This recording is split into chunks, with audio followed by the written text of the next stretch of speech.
मेरे प्यारे देशवासियों, नमस्कार। मन की बात की शुरुआत में आज मैं आप सबके साथ एक खुशखबरी साझा करना चाहता हूं। हर भारतीय को यह जानकर गर्व होगा कि देवी अन्नपूर्णा की एक बहुत पुरानी प्रतिमा कनाडा से वापस भारत आ रही है। यह प्रतिमा लगभग 100 साल पहले 1913 के करीब वाराणसी के एक मंदिर से चुराकर देश से बाहर भेज दी गई थी। मैं कनाडा की सरकार और इस पुण्य कार्य को संभव बनाने वाले सभी लोगों का इस सहृदयता के लिए आभार प्रकट करता हूँ। माता अन्नपूर्णा का काशी से बहुत ही विशेष संबंध है। अब उनकी प्रतिमा का वापस आना हम सभी के लिए सुखद है। माता अन्नपूर्णा की प्रतिमा की तरह ही हमारी विरासत की अनेक अनमोल धरोहरें अंतर्राष्ट्रीय गिरोहों का शिकार होती रही है। ये गिरोह अंतर्राष्ट्रीय बाजार में इन्हें बहुत ऊंची कीमत पर बेचते हैं। अब इन पर सख्ती तो लगाई ही जा रही है। इनकी वापसी के लिए भारत ने अपने प्रयास भी बढ़ाए हैं।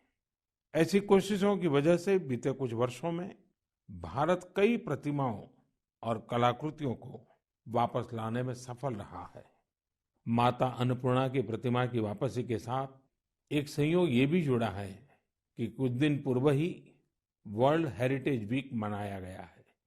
वर्ल्ड हेरिटेज वीक संस्कृति प्रेमियों के लिए पुराने समय में वापस जाने, उनके इतिहास के अहम पड़ावों को पता लगाने का एक शानदार अवसर प्रदान करता है। कोरोना कालखंड के बावजूद भी इस बार हमने इनोवेटिव तरीके से लोगों को ये हेरिटेज वीक मनाते देखा। क्राइसिस में कल्चर बड़े काम आता है। इससे निपटने में अहम भूमिका निभाता है। टेक्नोलॉजी के माध्यम से भी कल्चर एक इमोशनल रिचार्ज की तरह काम करता है। आज देश में कई म्यूजियम्स और लाइब्रेरीज अपने कलेक्शन को पूरी तरह से डिजिटल बनाने पर काम कर रहे हैं। दिल्ली में हमारे राष्ट्रीय संग्रहालय ने इस संबंध में कुछ सराहनीय प्रयास किए हैं। राष्ट्रीय संग्रहालय द्वारा करीब 10 वर्चुअल गैलरीज इंट्रोड्यूस करने की दिशा में काम चल रहा है न मजेदार? अब आप घर बैठे दिल्ली के नेशनल म्यूजियम गैलरीज का टूर कर पाएंगे, जहां एक और सांस्कृतिक धरोहरों को टेक्नोलॉजी के माध्यम से अधिक लोगों तक पहुंचाना अहम है।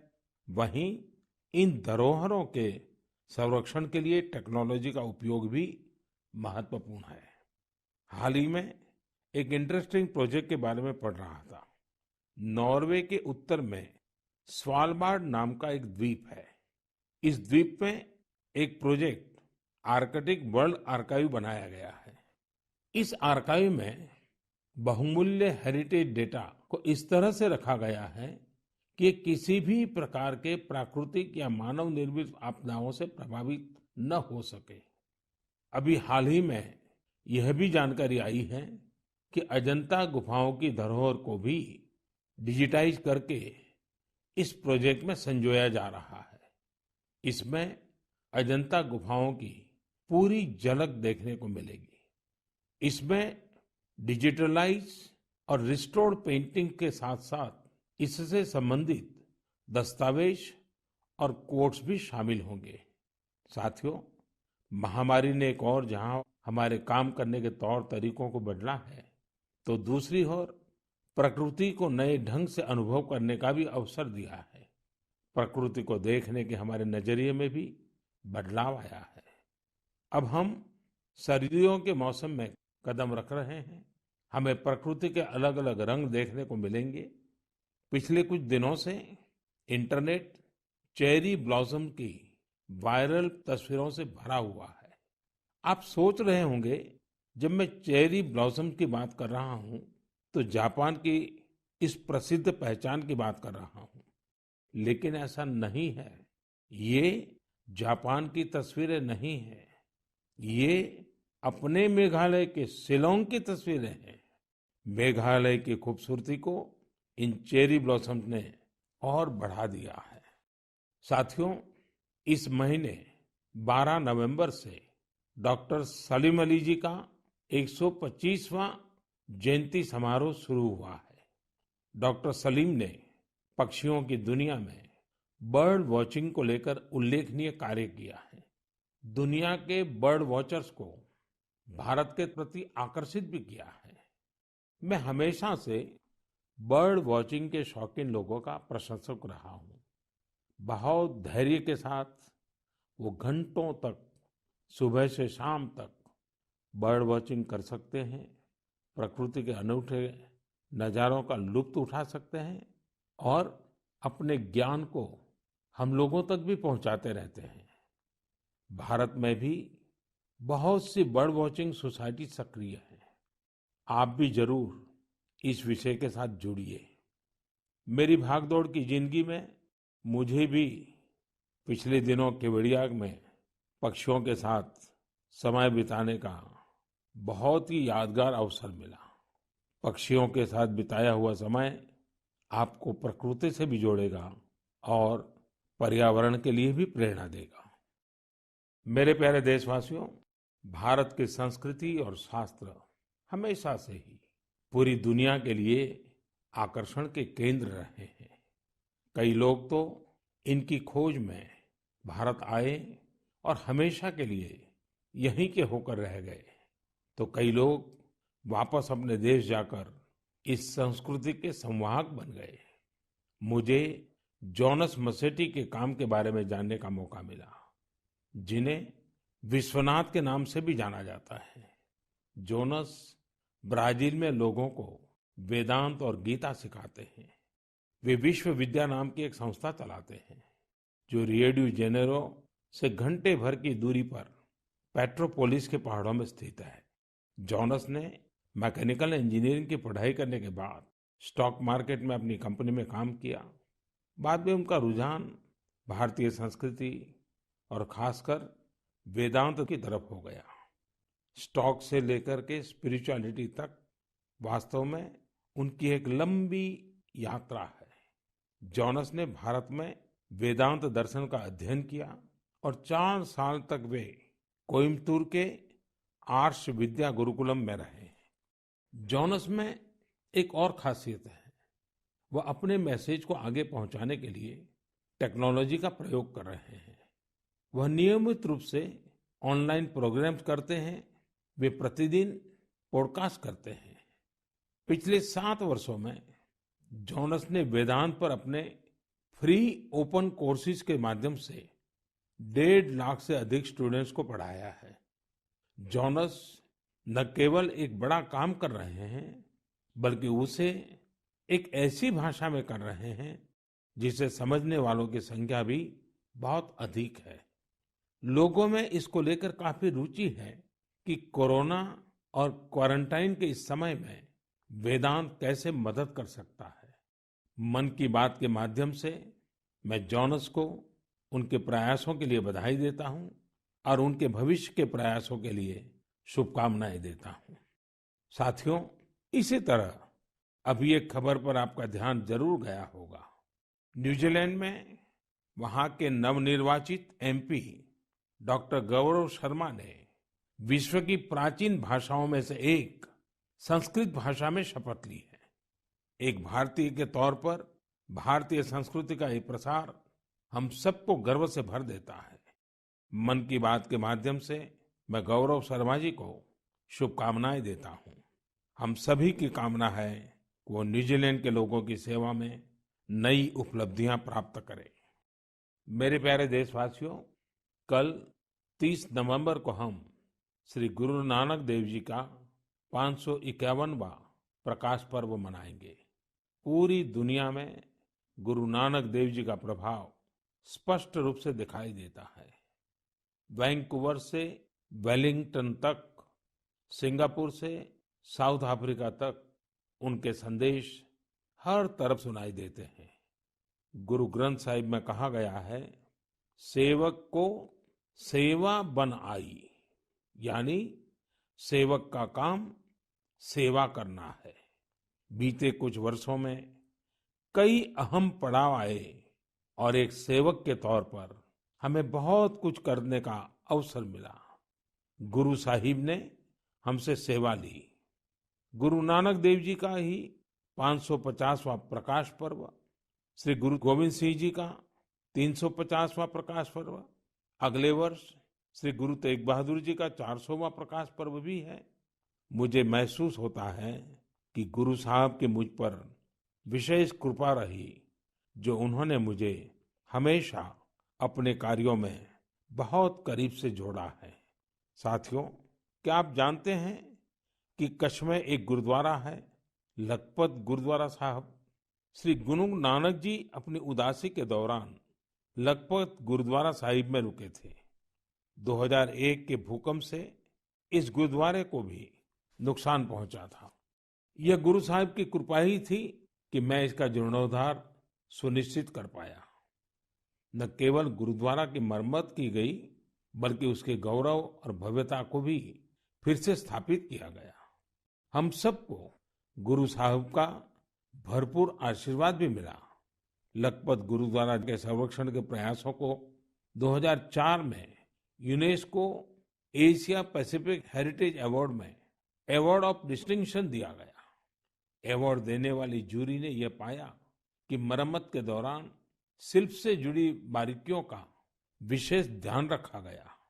जूरी ने यह भी नोट किया कि गुरुद्वारा के पुनर्निर्माण कार्य में सिख समुदाय की न केवल सक्रिय भागीदार रही, बल्कि उनके ही मार्गदर्शन में ये काम हुआ। लखपत गुरुद्वारा जाने का सौभाग्य मुझे तब भी मिला था जब मैं मुख्यमंत्री भी नहीं था। मुझे वहां जाकर असीम ऊर्जा मिलती थी। इस गुरुद्वारे में जाकर हर कोई खुद को धन्य महसूस करता है। मैं इस बात के लिए बहुत कृतज्ञ हूं कि गुरु साहब ने मुझसे निरंतर सेवा ली है।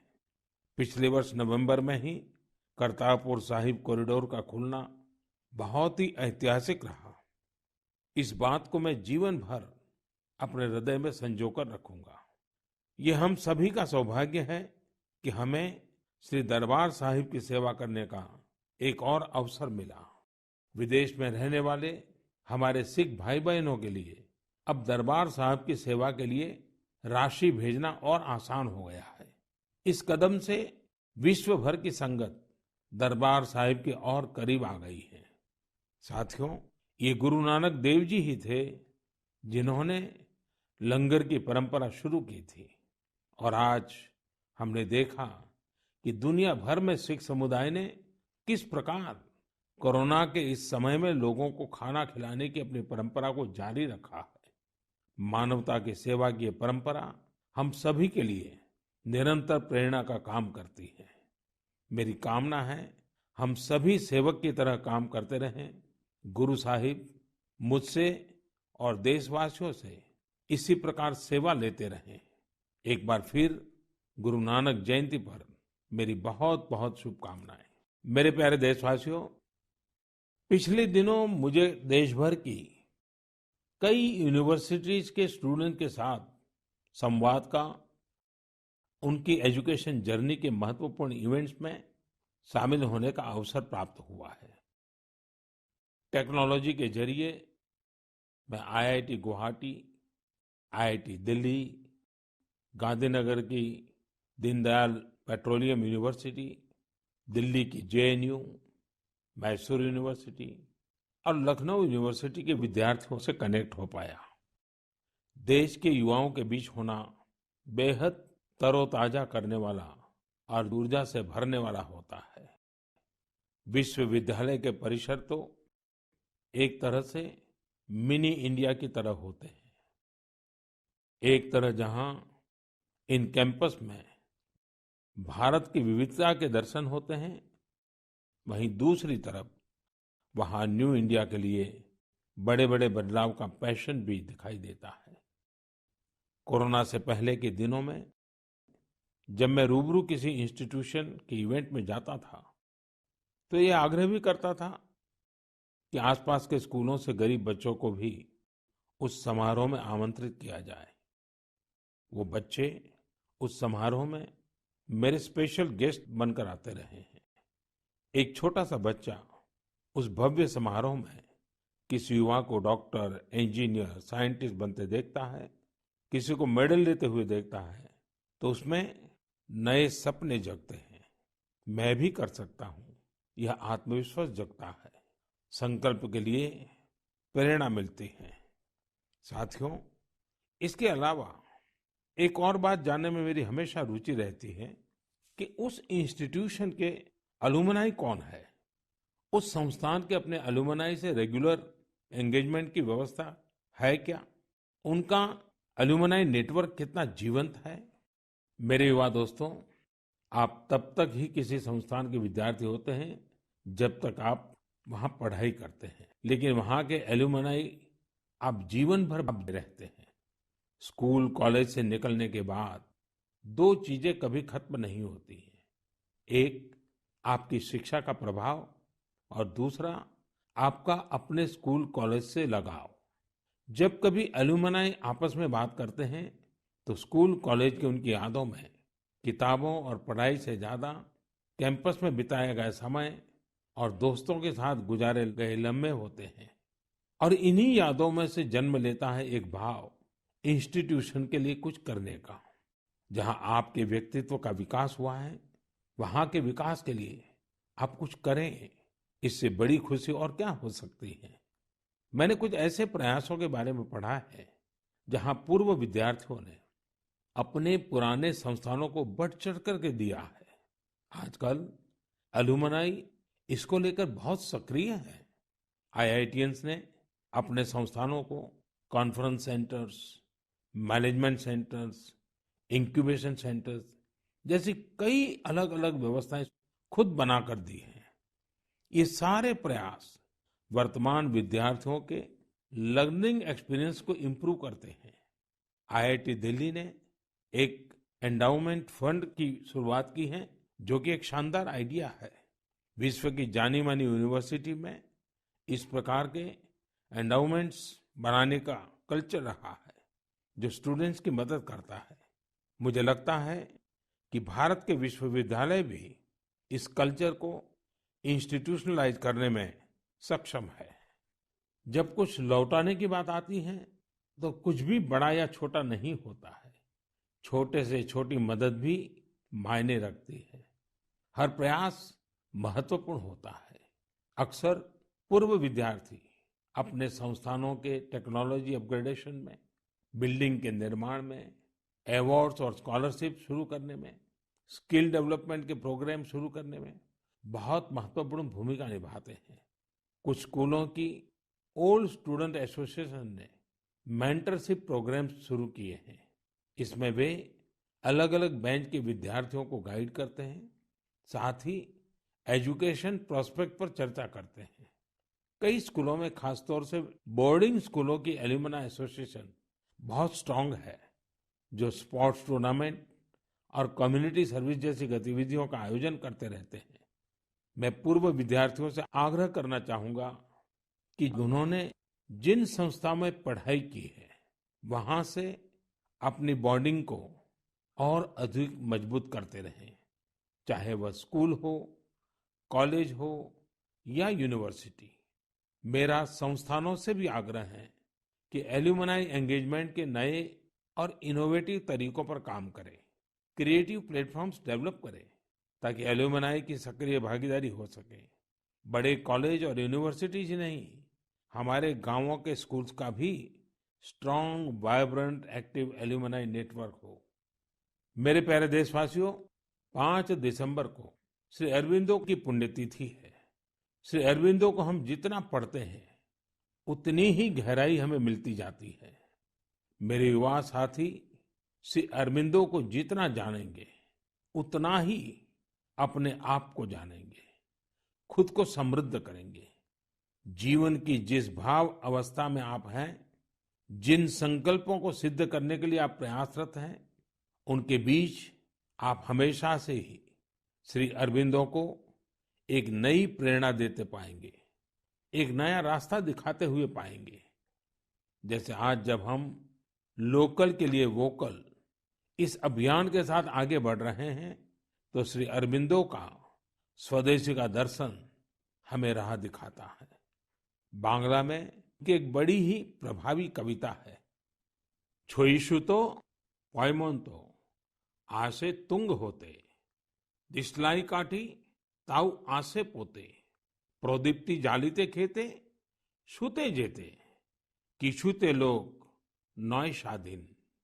यानी हमारे यहाँ सुई और दिया सलाई तक विलायती जहाज से आते हैं। खाने पीने सोने किसी भी बात में लोग स्वतंत्र नहीं है। वो कहते भी थे स्वदेशी का अर्थ है कि हम अपने भारतीय कामगारों कारीगरों की बनाई हुई चीजों को प्राथमिकता दें। ऐसा भी नहीं कि श्री अरबिंदो ने विदेशों से कुछ सीखने का भी कभी विरोध किया हो। जहां जो नया है वहां से हम सीखें।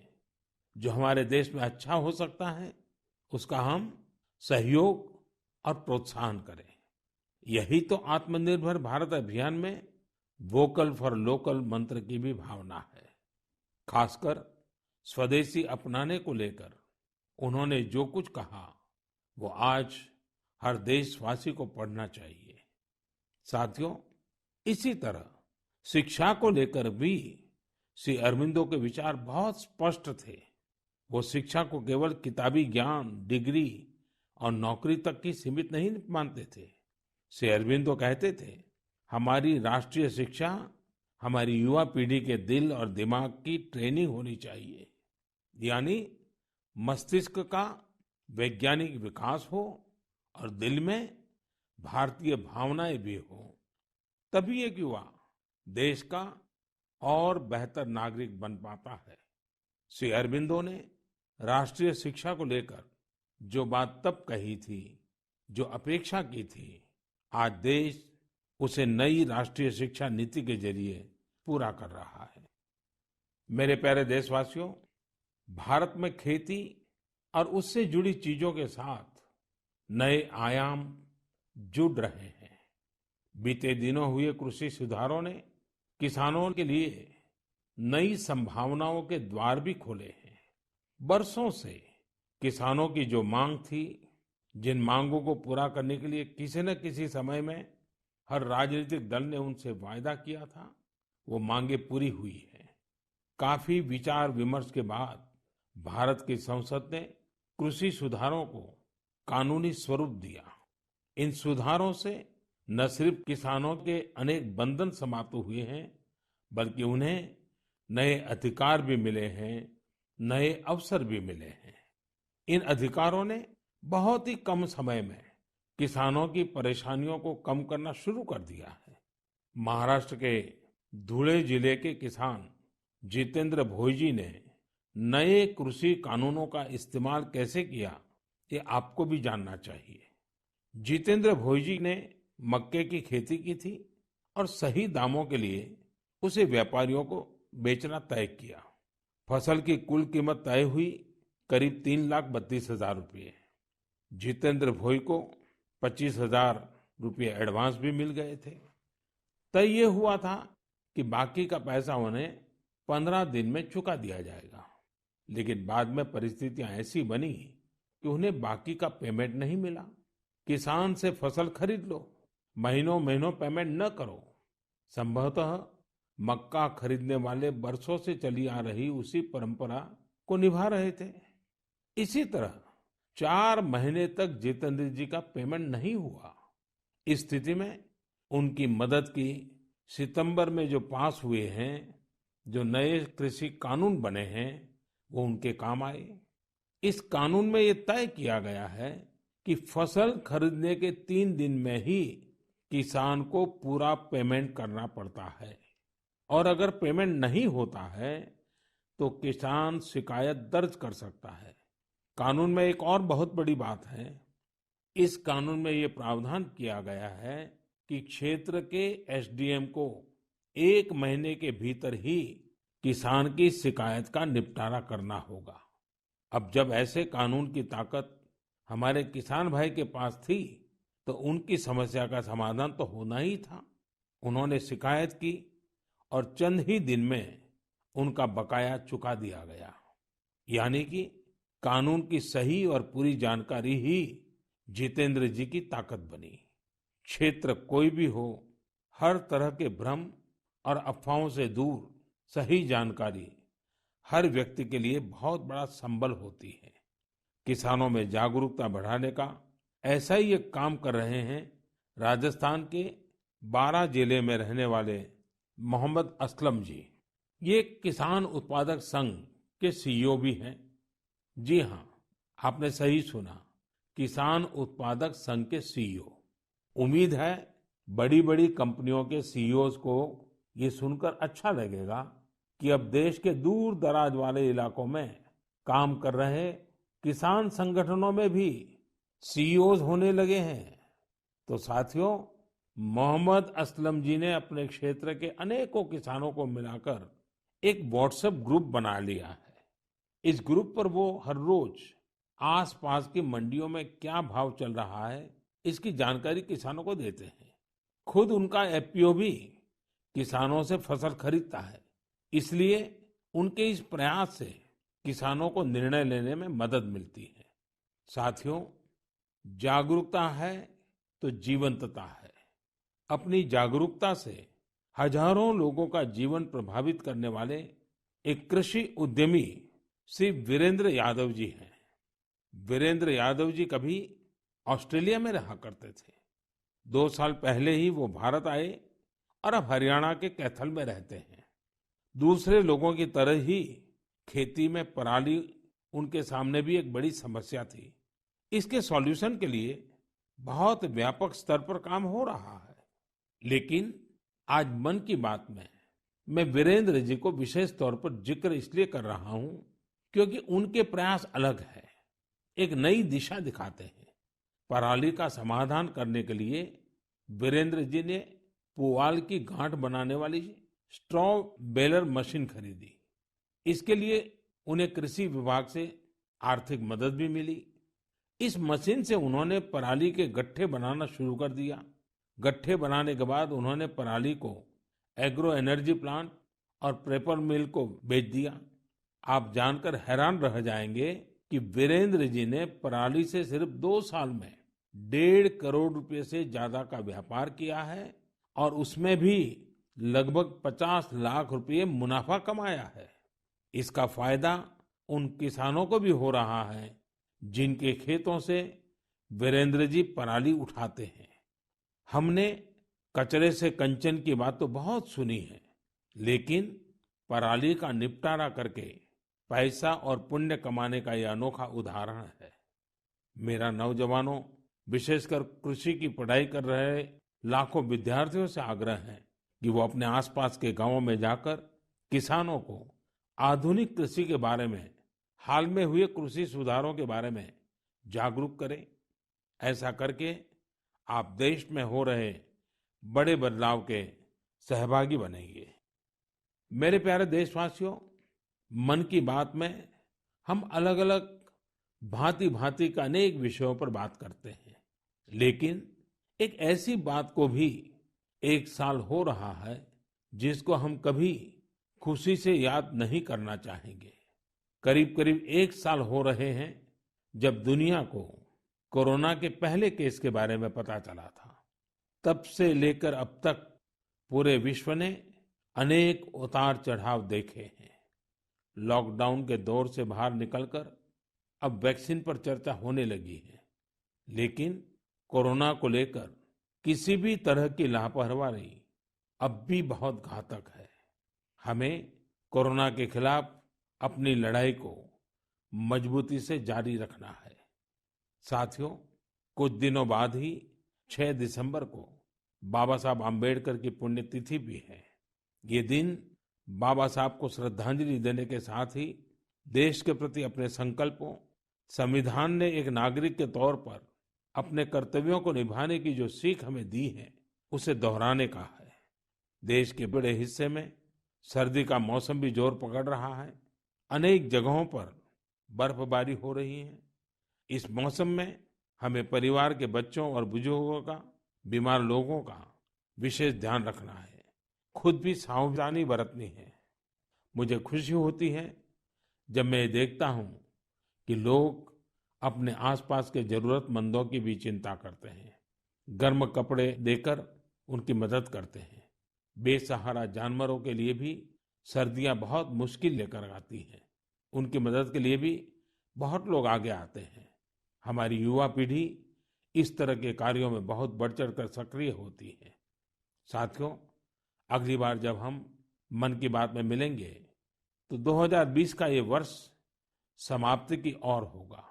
नई उम्मीदें, नए विश्वास के साथ हम आगे बढ़ेंगे। आप जो भी सुझाव हो, आइडियाज हो, उन्हें मुझ तक जरूर साझा करते रहिए। आप सभी को बहुत बहुत शुभकामनाएं। आप सब स्वस्थ रहें, देश के लिए सक्रिय रहें। बहुत बहुत धन्यवाद।